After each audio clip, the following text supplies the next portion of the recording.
Nicki Minaj has declined Kanye West's request to clear her verse for New Body. It's a collaboration they did many years ago, and now he's responding. My name is Riri, and before I get into the tea, follow me for more celebrity and entertainment news. Kanye West tweeted this message he sent to Nicki Minaj. It says, "Hi, it's Ye. May I call you about clearing New Body on the new album?" He even tagged Nicki Minaj. Here is Nicki's response.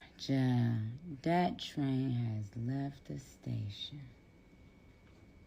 Okay. No disrespect in any way.